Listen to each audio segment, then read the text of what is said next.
اور ایک حدیث آپ کی نظر کرتا ہوں. صحابی رسول حضرت علقمہ رضی اللہ تعالیٰ عنہ، صحابی رسول، حضور کا دیوانہ، حضور سے محبت کرنے والا، آقا کا مستانہ، آقا کا حضور کا نوکر، خادم، عبادت، نماز، روزہ، حج، زکوٰۃ، جہاد، عبادات، صوم و صلات، بڑی پابندی، بڑی عبادت، بڑی تابعداری، بڑی خدمت گزاری، بڑی نوکری. فرمائے ایک بار حضرت علقمہ رضی اللہ تعالیٰ عنہ بیمار ہو گئے، اتنے بیمار. فرمایا آخری وقت آ گیا. حضرت علقمہ کی بیوی اٹھی، دوڑ کے دربار رسالت میں آئی، کہا یا رسول اللہ صلی اللہ علیہ وسلم، آپ کا صحابی حضرت علقمہ کا آخری وقت آ چکا ہے، محبوبہ کسی کو بھیجو کلمے کی نصیحت کر دے. نبی کریم صلی اللہ علیہ وسلم نے حضرت عمار کو، حضرت بلال کو، حضرت صہیب رضی اللہ تعالیٰ عنہ تینوں کو بلایا. کہا میری بات سنو، دوڑ کے جاؤ، حضرت علقمہ کا آخری وقت آ چکا ہے، جاؤ جا کے کلمے کی نصیحت پڑھا کے آؤ، مصطفیٰ کا دیوانہ ہے، اسلام قبول کرتے ہوئے کلمہ پڑھ کے دنیا سے رخصت ہو جائے. تینوں صحابی گئے، حضرت علقمہ کے گھر پہنچے، دروازے سے داخل ہوئے، بستر کے قریب بیٹھے، حضرت علقمہ کا ہاتھ پکڑا، دست شفقت رکھا ماتھے پہ، کہا علقمہ ہم آ گئے. علقمہ نے آنکھ اٹھا کے دیکھا صحابی آ گئے. کہا کلمہ پڑھو، لا الہ الا اللہ محمد الرسول اللہ. زبان سے کلمہ پڑھایا ہے، مگر علقمہ کی زبان پہ کلمہ جاری نہیں ہو رہا. آج ایک پیر کے مرید کو کہو نا ماں باپ کی تابعداری کرو، کہتا ہے پیر کی تابعداری میں سب کچھ ہے. شرم نہیں آتی؟ خدا کا خوف کرو، حضور کا فرمان سنو، مائی باپو کی تابعداری پہلے. کل کائنات میں اللہ اور اس کے رسول کے بعد سب سے پہلا حق ماں باپ کا ہے. جس کے ماں باپ راضی نہیں، سمجھو کوئی بھی راضی نہیں. حضور پاک کا فرمان ہے، آپ کی نظر بعد میں کرتا ہوں. صحابی واپس لوٹ آئے، حضرت عمار، حضرت بلال، حضرت سہیم سلام کیا. کہا محبوبہ یا رسول اللہ، ہم نے کلمہ پڑھایا ہے پر علقمہ کی زبان پہ کلمہ جاری نہیں ہو رہا. حضور نے فرمایا علقمہ تو صوم و صلات کا پابند ہے، علقمہ تو نماز روزے کا پابند ہے، علقمہ تو صحابی رسول ہے. حضور نے فرمایا جاؤ پتہ کر کے آؤ اس کا کوئی ماں باپ زندہ ہے.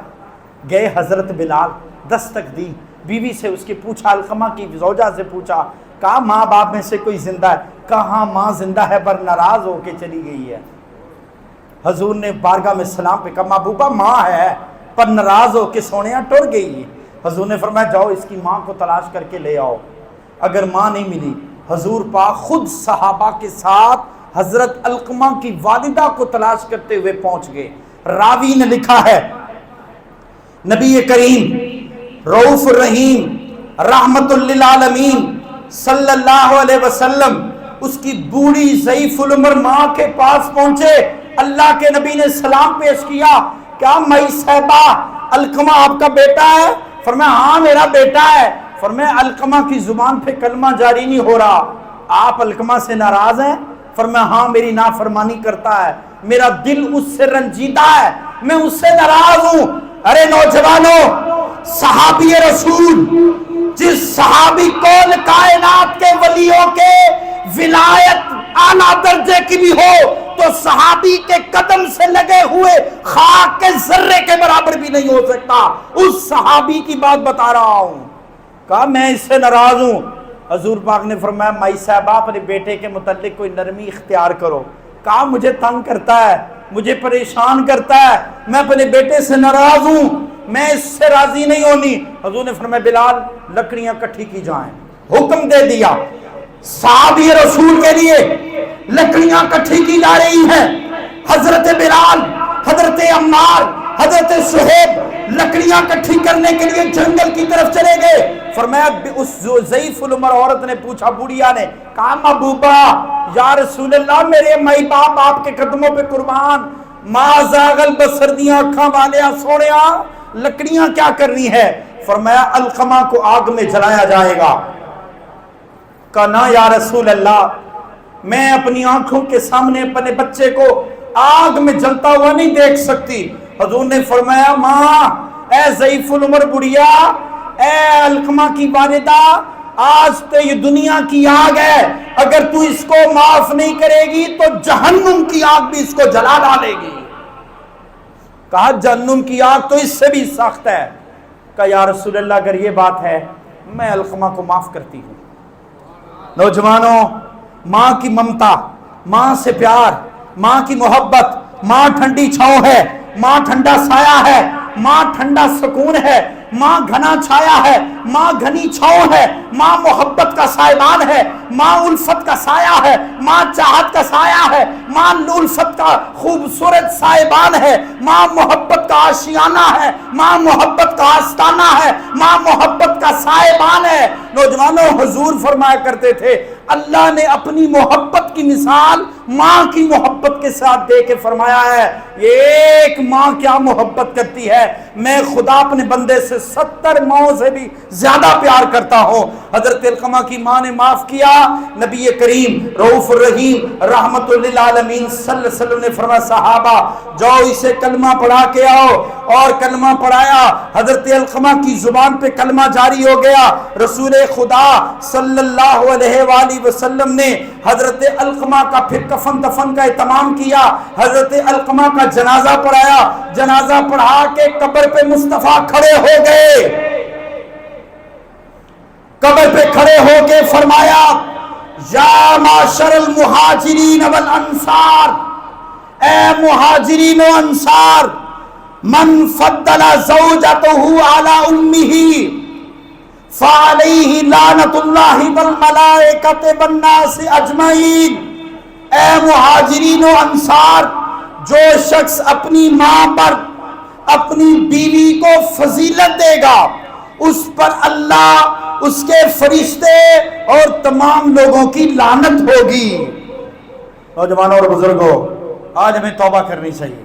جن کے ماں باپ زندہ ہیں صلح کر لو، جن کے ماں باپ آج ناراض ہیں اپنے ماں باپ کو راضی کر لو۔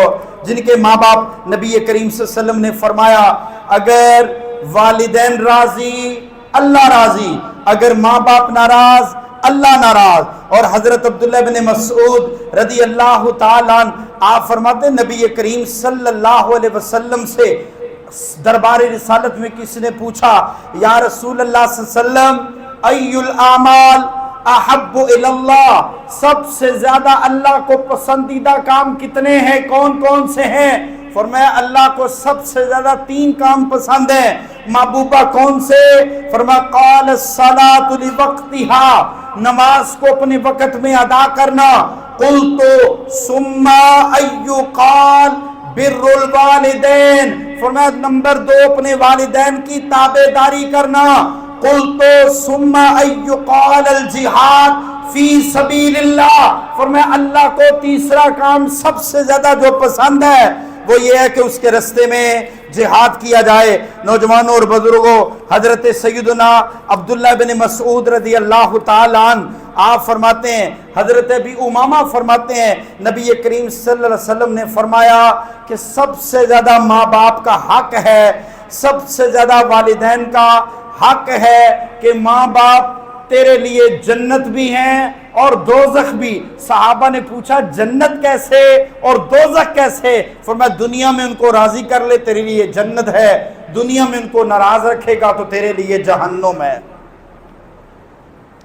اللہ کے رسول نے جنت اور دوزخ کا پیمانہ ماں باپ کی تابعداری پہ رکھا ہے، اور نبی کریم رؤوف الرحیم رحمت للعالمین صلی اللہ علیہ وآلہ وسلم نے ارشاد فرمایا ماں باپ کے ساتھ حسن سلوک کرنے والا یقول الوالد اوسط ابواب الجنہ فإن شئت فحافظ علی الباب او دیت، حضور نے فرمایا والد جنت کے دروازوں میں سے میانہ یعنی سب سے اچھا دروازہ ہے، اگر تو چاہتا ہے تو باپ کی فرما برداری کر کے دروازے کی حفاظت کر لے، اور اگر تو چاہتا ہے تو نافرمانی کر کے جنت کے دروازے کو ضائع کر دے۔ آج ہمارے پاس ایک ہی اللہ اور اس کے رسول کے بعد ہستی ہے جن کی تابعداری کر کے ہمیں جنت کی ضمانت مل سکتی ہے، وہ ماں اور باپ ہے۔ ہم نے ان کو خوش کرنا نہیں۔ مدرسے کا بچہ ہو،